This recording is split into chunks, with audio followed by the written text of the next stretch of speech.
This is episode number 229 of the Homeowners Show. Well, whether you're DIY or looking to hire, we're here to help you find the best information and options for you and your home. My name is Kevin Hackett, and here with me is Greg Williams. Hello, and welcome to the Homeowners Show. We're so glad you could join us for another episode here in the studio. How you doing, Kevin? I'm great. Yeah? Yeah, well, I mean, it is. Today's a good day. Every day's a good day. But I'm a little tired. Yeah. But it's fine. I'm fine. You're fine. Everything's good. Mm-hmm. Life is good. The weather outside is phenomenal. Dude, the weather today was fantastic. I'm so happy about all of that. I think I got to be in it maybe an hour today, and that was about it. Like, part of the thing that I love about it right now is that it gets down into like the high 40s, low 50s, and in the daytime it's like 70. Yeah. It's perfect. Yeah. It's like so good. In the middle of the afternoon today, I think it was like 66 degrees. Yeah, and I was so loving nice. it.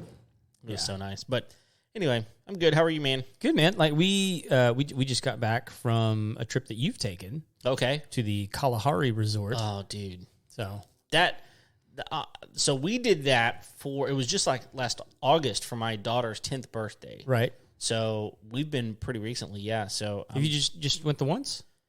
Yeah, well, we've been to Great Wolf Lodge, which is a similar experience, right. Only it's like a completely different theme. Yeah. And frankly, it's not as big. Like Kalahari is a lot larger, and it covers more real estate. And it does cover more real estate. There's more stuff. It's the one that we were in was in Waco, that area. The Great Wolf Lodge? Yeah, no, the Kalahari. Well, it's Round Roc. Round Roc, okay. Yeah. Round Roc, yeah. So it was in that Austin area, and it was a lot newer than the Great Wolf Lodge we'd been I think to. it's less than 2 years old. Yeah, exactly. And so it's still got the shine on it. So for sure. We loved it. I'm curious to hear what your thoughts were. Yeah, I mean, if you're going to compare it to Great Wolf Lodge, yeah, it's bigger than Great Wolf Lodge. Yeah. There were some of the rides at Great Wolf Lodge I like better than I do at Kalahari. Okay. I just thought they were a little more exciting. Okay. But, I mean, there's more rides at Kalahari, and the rides there are plenty exciting for, like, little kids. Right. Well, let's take a step back. Like, some of these listeners may be like, what are you talking about? So we should probably tell people what it is. So if you don't know, I think there are 4 Kalahari resorts now. Okay, I know there's one up in Ohio, and there's the one in Round Roc, and if there are others than that, I'm not aware. But I'm sure there are more. And they're privately owned. Oh, are they? Yeah, it's the Roberts family that owns them. And the whole point of these things is to help raise money to dig wells for water in Africa. Yeah, like that's the whole. They're trying to fund their projects over there. Yep. And so it's kind of a passion project of theirs. So that makes it kind of cool. Yeah. But it's a giant indoor water park. Huge. And when I say giant, I mean like massively huge indoor. I mean like it probably covers at least 5 or 6 acres indoors. Indoors, yeah. It's huge. Yeah. And parts of it even go outside. They even have they have outdoor pools there. We didn't get to use any of them because they were all closed because it's cold outside. It's cold, yeah. Except for the outdoor hot tub. Oh, okay. Which was nice. Cool. Yeah. But yeah, I mean, like they have a massive wave pool. There's a big restaurant in the middle. Yep. There's like a kid's jungle gym that has one of those giant buckets that dumps water on people. And there's just a ton of rides. Yeah, like and so for some people are probably listening to this going, indoor water park, whatever, like it can't be that big. Like there are, if I remember correctly, there are 4-person water slides. Yes. And there are 4 of those, yeah. Like another 4 or 5 2-person water slides. There's 6 2-person water slides. Okay. And then 1, 2, 3, 4, 5, 6, 7, 8 single-person rides. Yeah. That has nothing. Slides. That's just slides. That's just slides. So then they got a massive, like 2 different kiddie areas, and one of them is like a small kid area, and one's like a toddler area that's like super shallow, and like moms hang out and chat. Then they got that really cool hot tub area that's like outdoor, but it's massive. They've got one area that's just like a bunch of basketball goals. Yeah, and then they've got my kids loved that. Oh yeah, I did too. and then they have a lazy river. Yep. And then the surfing Oh yeah, surfing pool, right? Where you can like actually ride a wave. Yeah. On a boogie board or a surfboard. Exactly. And like there's lifeguards there that'll help you learn how to do tricks and spins and all kinds of, that was the big attraction for my son in particular. I mean, he stood in line for like 3 hours. Yeah, you got to stay in line for a long time. Like 3 hours in total because he rode it like 5 or 6 times. Sure. It was his favorite thing. Yeah. And so like you have all that. And then before you even get in the water park, there's a massive arcade. Dude. And I say arcade, like me and you, we grew up with arcades, and it was like actual games. Yep. These are all like ticket games. Yeah. Like every single, I think there was like maybe 6 like actual like games. Right. But most of them are like, spend your money and put the win ball a prize in the jar, or Yeah. like whatever. All the games are there to get you tickets, Right. So that you can trade the tickets in for prizes. It's like Chuck E. Cheese. It's Only on a. It's like okay. It's like Chuck E. Cheese, only more like Dave and Buster's, but on another level from Dave and Buster's. And then around all of, so like that area is called like the tomfoolery area. Yeah. And so like there's all the arcade games, but then there's other stuff that you can, they have like a bowling alley in there. There's a 3-story ropes course. There's a laser tag. Climbing wall. There's 1, 2, 3, 4, 5, 6 different kinds of rock walls that you can climb, and all of those are 3 stories, Right. and then there's a 4D or is 5D, Yeah. 5D theater experience where like you actually shoot the monsters on the screen. Right. There's a maze of mirrors. There's Crazy. So did you guys get like the tomfoolery package? No, we didn't because we were only there for one night. Okay. But we got there when they open. So it's also a hotel, right? Yeah. So they've got a huge, massive hotel, and they've got multiple restaurants as well. All this but you can. So if you stay a night, let's say you stayed Friday night, when the water park opens on Friday, which is 11 typically, then you can get in at that time. And then you spend the night on Friday night, and then you get the rest of the next day as well. So you really get 2 days if you stay one night. Yeah. And that's what we did. And so we really didn't feel like we had enough time to do all of it.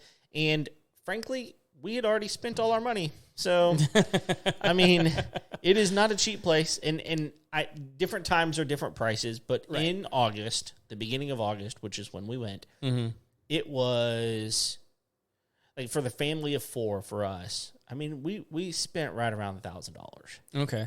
I mean, and we were and that's before we ate. That's before we did anything else. That was to go to the water park and spend the night. And so we were kind of like, this was a birthday gift for my daughter. We were like, it's about all we're going to do. So we didn't do any of the extra stuff. My kids wanted to, and I really contemplated it because it all looked a lot of fun to me. It was. But we decided not to. Next time, we probably will. So, I mean, we did. We were there for 2 nights. Okay. 3 days. And that was, for the time that we were there, that was totally worth it. No. Yeah. Because it gave us the ability to say no to the dumb games, the video games, right? And be like, hey, let's go on the ropes course together, or hey, let's go shoot each other in laser tag, or hey, let's climb this rock wall, or like stuff that you can actually do together. Yeah, that's not pushing buttons. And it broke up the water park, I would assume, because for sure. Yeah. I mean now. Again, and there's sorry, I forgot this. There's actually an indoor roller coaster. Oh yeah, and like one of those drop towers. Now it's not a huge roller coaster, but it's there. It's an interesting one. Yeah. I didn't enjoy it because I'm big. Yeah, and it's for small. Right. But I rode it with my kids because they wanted me to. Sure. It's a neat. I mean, like my youngest loved it. Yeah. And like my older 2, they rode it twice. Because it was there. And sure. They had fun. Yeah. So like for us, that was totally worth it. We spent most of our time on the ropes course. Ropes. It's got 2 zip lines, and then just all these different obstacles to get from place to place. Yeah. And we played a lot of laser tag. And the laser tag course, it's not the best laser tag course I've ever been on, but it's a pretty good one. Not the worst. And then they have other stuff that you can pay for. Like they have 2 escape rooms, the bowling alley. That's not part of that package, but all that stuff is there. And then they've also got things like a Build-A-Bear type of place. They do have that, yeah. And they've got like an ice cream place, and they've got different places like that. But then I mean, like, they've got multiple restaurants. Yeah, so there's a steakhouse, there's an Italian restaurant, there's a burger place, and then there's a couple of like fast service places. Right. And there's like a fast service place in the water park. Right. And then there's a piano bar. There is a piano bar, yeah. And I was thinking there may be one of them. Anyway, did y'all eat there at all? Okay. Yeah, we did bring food with us, but we decided that we were going to eat dinner there. Mm-hmm. And we ended up getting snacks and things like that. So before we went, we read quite a bit, and there were a lot of reviews that was like, hey, the food's not really all that great. Yeah. And they weren't wrong, right? But they made it out to sound like it was bad. I thought it was decent, and it was decent. I mean, for water park food. You're talking about in the park? Yeah, I mean, all of it, in my opinion, was decent. Yeah, we got a pizza in there, and it was pretty good. Yeah, they had loaded fries in there, and those were good. But we ate at the burger place for dinner that night, and it was pretty good. It wasn't like, I think I told you about that place. You did, and it was fine. Yeah, like I was like, this is a decent hamburger. No, nobody had anything that they didn't like. Sure. Although in the water park they have unlimited Slurpees. So yeah, you can do that. My son has like a food dye allergy. Oh, I knew that. And we try and stay away from sugar as much as possible. Right. And so it was like, man, we can pay the $18, but there's like nothing on there we want him to have. Right. And he's fine with drinking water. Yeah. So that's what we did. Yeah. Just drank water. Yeah. So yeah, I mean, like that is true. There's like an elephant cup that you get for like $18, and it's like unlimited refills. Right. And it's like, but we did get a couple of smoothies in the park. Okay. There's a smoothie cart. And those were actually really good. Yeah. They got Dippin' Dots there too. They do, and then they have like a Bluebell chocolate place. Yeah, we did that, and one of the reasons is because they had birthday cake, which is my favorite Bluebell. Oh, okay. I don't like birthday cake really anything else, like other types of ice cream, but that one specifically is my favorite Bluebell. Yeah, they had it, so I was like, let's do this. We literally just got ice cream. Like, we didn't do extra toppings. We didn't do the waffle cones. We didn't do anything else. And for 4 people, it was $30. Oh, yeah. I don't doubt it. And I hated myself inside a little bit. I think I bought a peanut butter cup there. Like, it was like a... Yeah, I bet. Oh, yeah, they had chocolate there. Like a chocolate Yeah, place. That's what I want. I was like, man, I want to get a peanut butter. I think it was like $8 for the peanut butter cup. Yeah, they had like cake pops. And I think literally it was like 2 Reese's peanut butter cups that they'd smushed together and then poured chocolate over the top. Sure. And I was like, they got me. This is a rip. And it was delicious. It was good. Yeah, I think that I think that a lot of people, they go in having certain expectations of food whenever they pay a certain amount for it. Yeah. And I think there's also some people like us who've been a little bit spoiled by going to Disney and eating food there, because I think the food at Disney is pretty good for what you get. I mean, I've had similar experiences at Disney where it's like, it's just decent. Yeah. And again, it depends on where you go eat. Exactly. Yeah. And those of us who've been there multiple times, we kind of figure it out. Yeah. So sometimes that has more to do with convenience than it does like all the time. Convenience and calories. That's exactly right. And I'm hungry. But let me ask you this. Mm-hmm. So one of the things that I mentioned to you before you went is I said one of the things I found interesting about Kalahari, as opposed to Great Wolf Lodge, is I felt like when I was in Great Wolf Lodge, I was like, I suffocated a little bit inside because I was like, there's so much chlorine, it's just like everywhere, but it's salt water at Kalahari. Not all of it. Well, a majority of it is. So I don't know if things have changed, but by day 3, I was burning. Oh, really? Yeah. Interesting. Yeah, no, I could definitely and I didn't notice it the first day, but by day 3, I was like, there's definitely chlorine there. I mean, and the easiest way to tell is that my youngest, her hair turns green. Oh, wow. And so I know that there's chlorine in there. So, but did you feel like the inside was like overly like humid and like awful? It is right as you walk in. Okay. You kind of hit that wall of humidity. Yeah. But then once you're in there, it actually feels nice. Yeah, it does. But like so you're coming from that giant room that's kind of cold. Yes. And so if you walk through there in your bathing suit, which you have to do. So you're already kind of chilly. And when you go into that room, you literally hit a wall. Yeah. And you're like, ugh. But then once you're in it, you're like, oh. All right, it's because I'm like my body then like, acclimates to the what's going on. And it's like, oh, this actually smells kind of nice. Yeah. So let me ask you this. Did you feel a little weird walking through tomfoolery area being like, hey guys, I'm in my swimsuit. I'm walking to, I don't know if I guess I'm going to have to get a locker because I got all this stuff with me. Or it's like, nope, proud to be here. Don't have any shoes on because I don't want to get a locker. And so I'm like, what were your steps here? Well, we tend to be a little more trusting. So like we never got a locker. We kind of claimed a table and just left our stuff there. Okay. I mean, like if they stole the one credit card in my bag, like have fun, right? Because like none of that I'm gonna have to pay for, right? I'm not being like, what's the word? I'm not being like negligent or anything. It's just like I put one credit card in my bag just in case. Sure. And a lot of their stuff there is touchless. So like, all you need if you have a watch that's cellular, you're even better. Because then you got really everything you need, Yeah, so I will say, you have to have, this is the thing that blew my mind. Like, you have to have an armband to get in your room, to get in the park, and all that kind of stuff. And you can attach a credit card to that. Right. To your room. Right. And so we just use that. Yeah. But if you lose that thing, it's like $50. I know. To replace it. It's crazy. So, anyway, we don't need to spend the whole show talking on it. I do want to just kind of give a brief review. So, like, slides, great. Yeah. Park, great. Oh, the grotto. You probably didn't get to go in the grotto. No, we didn't. So that's amazing. Is it? Yes. Like my wife and I are like, okay, like we kind of want to come back here just us, so we can hang out there. Yeah. It's basically. I peeked in. I needed to look. You needed to look. Yeah. So the water temperature is much higher than it is. Oh, okay. In all the other pools, and it's basically a massive swim up bar. Yeah. It's bigger than most swimming pools that your friends have, but there's like tables and like roundabout lounges. Nice. And then a massive bar, and there's an indoor one and an outdoor one. Oh, cool. Yeah.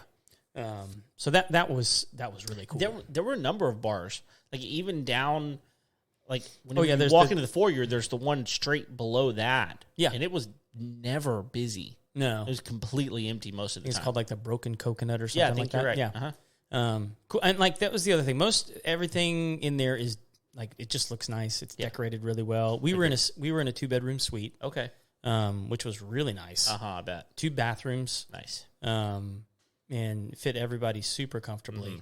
So there was only one bad thing that happened while we were there. There's a slide in the water park called the Tanzanian Twister, which is a body slide. Right. And it throws you basically into a toilet drain. Yeah. That spins you around and then dumps you out into a 9-foot pool. Yeah. It's really fun. Yeah. When my wife came through, she smacked her head really, really hard. Oh, no. And I had gone before her, and so I was waiting for her and my other 2 kids to come out. You couldn't warn her. What? No, I'd already done it. Okay. But I had just gone first so that I could be there to help the kids out, and she was going to come behind them. And I could tell as soon as she came up out of the water that something wasn't right. And I could see her mouthing to the lifeguard who was helping her get out of the pool. I hit my head, and I didn't like it. Didn't click with me later on, but like the lifeguard turned around to the other lifeguard who was up on the deck. And he turned around and he tapped the back of his head. And I was like, oh, this is something that happens quite a bit. Again. Yeah. Like they have like they have a sign. Yeah, and so as soon as she was up out of the water, like they were trying to be helpful, like, hey, do you want to go see our medical team? Right. And she was like, no, I think I'm okay. But even yesterday, her head was still hurting. Jeez. And she was just concerned she'd gotten a concussion. Yeah. Because she said when she hit the water, she was like, I didn't know which way was up. I didn't know if I was going to black out. So I mean, like it shoots you out really fast. Yeah. And so when she came out, that's when she smacked her head. Well, and that, if I remember correctly, that's the one where it like dumps you into like a 9 or maybe an 11-foot pool. It's a 9-foot 9-foot pool. Yeah. I mean, because when it dumps you, it dumps you. Yeah. And you need that 9 feet. You do. I mean, I'm sure nobody gets to the bottom unless you're a big boy. No. But still, like, you're probably 6 feet down at least. Like, they're probably only giving you a few feet there. Yeah. You know? Yeah. Yeah, it's pretty intense. Yeah. So, I mean, that was really the only downside. I mean, everything, I mean, like, the staff was nice. The rooms were nice. The park was fun. I mean, like, just a really overall good experience. Yeah. Cool. So, anyway. Nice. But, well, we've talked about that for a while. Yeah. But so that's anyway, not what we're here today. Yeah, what we're here to talk about. I got a cool new toy. Yeah. Called the Grill Rescue. Oh yeah, I've seen, like, they've done a really good job of marketing on Facebook specifically. Yeah. So I've seen this thing multiple times, and whenever you messaged me that you got one, I was like, all right, here we go. I want to know. I want to know. Yeah. Someone gave it to me as a present. Okay. And it's really cool. I didn't know the story behind it. It's invented by a fireman. Okay. Who wanted a safe way to clean grills. Okay. Meaning there's unsafe ways to clean grills. Yeah. Okay. And I also didn't know that this was like a Kickstarter. Oh, I didn't either. And apparently it's like one of the most successful Kickstarters ever done. Really? Yeah. I did not know that. So he invented this thing, and the whole point was, one, he wanted a safer way to clean your grill without starting a fire. He's a fireman. Yeah. But also, most people tend to use wire brushes on their grills. Sure. And that can be really unsafe, apparently. Yeah. Like, and so, like, I've watched some slow motion videos now of people using wire brushes on their grills, and I'm like, holy crap, I must have eaten a lot wire bristles at some point in my life. Probably. And just didn't realize it. Because, I mean, like, you watch the slow motion video, and, like, there's wire bristles just flying off the thing. Yeah. And so this is not a wire brush. Right. So anyway, I mean, like, there's not a whole lot to it. Right. I wanted to do an episode on it just because, like, it's so simple and it makes sense. Like, why wouldn't you use something like this instead of that wire brush? I think most people have the idea that, like, because it's a wire brush, it's going to be more effective. It's cleaning something a little more harshly. Therefore, it's getting it more clean. Well, I mean, like, and if you're using a wire brush, one of two things is happening. You're either knocking those bristles off onto your grill, right, or you're scoring the grill, right, and knocking metal off of that. Yeah, I mean, that's just the whole thing that happens when you put metal against metal. Right, metal's coming off somewhere. Yeah, it is. I mean, a lot of these grills are built with some sort of not necessarily a non-stick coat, but it's got some sort of a coating on there that helps with a lot of things. Yeah. But you're right. I mean, if you notice, like, a lot of people's grills, they open it up, it's like, oh, this thing's rusting. Yeah. It's like, well, I wonder why. It's probably because you scraped all the stuff off that kept it from rusting. Yeah. Yeah. So unless it's cast iron, in which case that just happens. It does. Yeah. So you can fix that. You can. Yeah. I'm going to turn that off. That's kind of noisy. But we need the air conditioner. I know. So anyway, it's pull it out, man. Let's look at it. So we got this beauty right here, and, like, let's see if I can take this thing off. I may not be able to. Oh man, I'm not a proficient. You haven't mastered the skill. I haven't mastered it yet. Yeah. So anyway, it's a handle, and then this snaps on. I've got to figure out how these snaps work. It's gonna bug me. So I was looking at it earlier, and the thing that's amazing to me is how substantial. Oh, it's heavy duty. I mean, it is not, like, when I look at it, like in the commercials and those sorts of things, I look at it and I'm like, this thing is just a plastic thing. Yeah, that's all it is. And when I picked it up, like, first chink in the armor is taking this stupid thing off. Jeez Louise. Well, I guess it's on there. Yeah, which is interesting because one of the things that they kind of talk about is that it's dishwasher safe. It is. So, like, you can put the thing in the dishwasher. I'm going to have to hand this thing to Kevin. But I'm tired of it humiliating me. You really can't get it off. Good Lord. You try this thing. I don't know how you put it on, so... It just snaps in there. It just snaps in there. Do you have to do them both at the same time? Maybe. Nope. I don't know. I mean, I'm glad it's, like, secure. Maybe. Yep, that thing's on there, Craig. That is on there. That is on there. So anyway, I'll have to figure that out later. Jeez. I mean, I don't think it's on like backwards or anything. I think it goes on. I'm looking at the other one. So here it is. I mean, like that's the piece because this is the extra one. It's shaped the same on both sides, so it can go on either way. Yeah. We're gonna need to get your dad on this. I guess so. Your dad's someone with man hands. Behemoth. He can. Yeah. I'm like gonna break something in the studio. Like your fingernail. Be the first thing to go. I'll get it off later. Yeah, for real. Jeez. But it holds together well. Let's say that. Yeah, let's give it its due. It's tough. Anyway, the way this thing works, because like you watch all these videos of guys using like scrapers and brushes and all this kind of stuff. What you're supposed to do, it's a 3-step process. Okay. Right? So you heat the grill up to a minimum of 400 degrees. Okay. And then when it reaches that temperature, you turn the heat off, you dunk this thing in water, and then you go to work on the grill. And it uses steam to clean the grill. Okay. And that's it. And it's that simple. It's brilliant. It really is. Yeah. And so, like, that steam helps release all that gunk. Right. Rather than scraping it off along with any other coatings or anything like that. And so you actually get the grill clean. So, I don't know. Those of you who grill often probably already preheat your grill before you clean it because you've realized that is the most efficient time to clean something is whenever it's hot. So my question is, because like let's say we would just grilled some burgers. There's always some burger residue left on the grates. Some jus. Exactly. Yeah. Is that a good time to clean with this thing? I would think so. I would think so, too. Yeah, I think that would be the best time. I would think so, too. Now, everybody thinks, I'm going to get my burgers off and eat them immediately. Like, let your meat rest. It's fine. Yeah. And just go ahead and clean it. Go ahead and clean it. It's already hot. Yeah. It's going to be ready for you to go next time. And all you have to do is just dunk it in water. Man, that's simple. I mean, that's so simple. I mean, they say it's best to have like a little bowl of water next to the grill, but they say you can also just run it under a faucet. Which is what most people will probably I would imagine that's what most people But I would think that the reason that you would want that bowl is because... you're going to have to go back for more. Yeah. And you can just kind of, press down because it's like a sponge.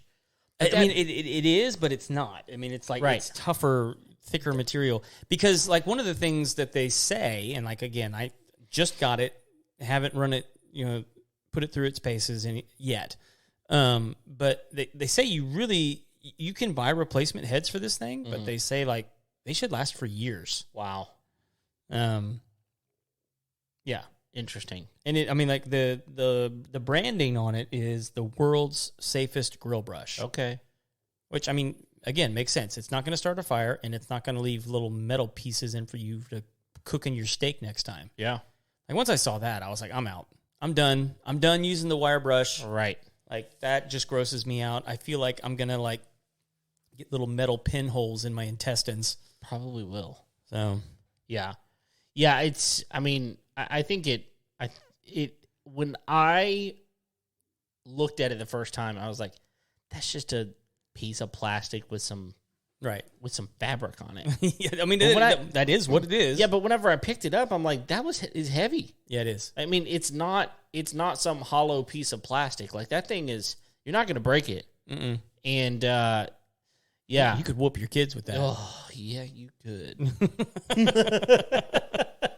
They would not do it again. Nope. I'll tell you that. Well, I'm interested. I think I might have to get one. Yeah, I'd be interested to hear from people listening. I'm like, do you use a wire brush? Mm-hmm. Have you ever considered that as like a safety thing for your food or for your grilling? And would something like this interest you? Well, and I'm guessing part of the reason. So, I mean, surely wire brushes aren't the devil or anything. But what happens is someone buys one and they're like, this is the same grill brush I've been using since 1976. Well, yeah, I think there is a certain aspect of that to it where like it's like, well, I bought one and I don't want to have to replace it. Right. So you keep using the same one, and so like you just get it, whittled down. Right. I mean, I have one like that. Sure. I mean, and I think a lot of people do. And so in over time, especially if it stays outside, like most things do, like this, it's what's going to happen. I love the fact that the head is replaceable on it. Because if you that it comes with an extra one. Yeah, if you can get it off. But like, that's right. But I mean, seriously, I mean, that's one of those things. Like for me now, like spending. So I'm looking at it, and it's like $45. So you look at that and go, $45 for a grill brush, but A, safer. Yep. B, environmentally friendly. C, it's going no for metal shards in your food, right? And it's going for a good cause. Like a percentage of the proceeds go to fire, police, and military funds. Yeah. So like that's a good thing.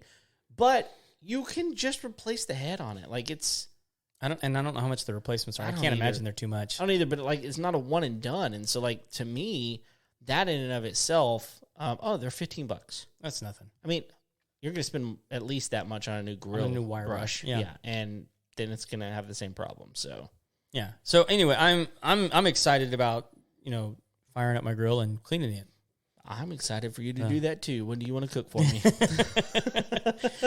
Y'all, I think Kevin's gotten 2 pictures of me making fried rice on that Blackstone. Oh, I have. So I'm actually curious if this will work on the Blackstone.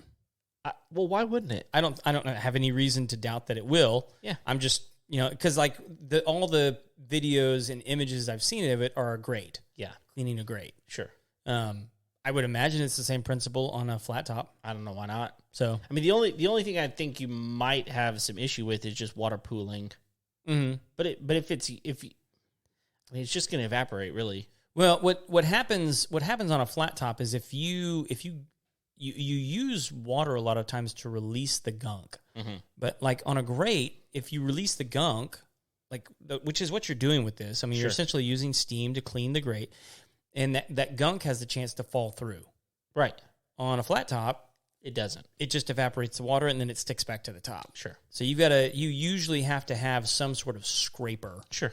To get that stuff off of there. That makes sense. I mean, I don't know that there's, unless you just want to have like a second like soppy wet rag to mop it up with. Right. You're going to have some sort of scraper. Yeah. So, and it's not even really to like scrape it off. Like the Blackstone has that little hole at the back that you can push all your gunk to get it off. Nice. And it has like a little tray. It's not bad. Catches everything. So. Yeah. Cool. Might be the only. I don't advocate for a brush on that. No, but they have stuff that they make for their grill. Yep. Use that. Yep. And it's very effective. Right. So, but I'll still try this. Yeah. See if it works. For sure. So. Can't hurt anything. Cool, man. Anything else? No, man, I think that's it. Thanks, everybody, for tuning in and downloading today's episode. We're here each and every Tuesday. Looking forward to a great new year here with all of you. If you haven't already, you don't want to miss an episode. Go ahead and like and subscribe. And until next time, we'll see you later. See ya.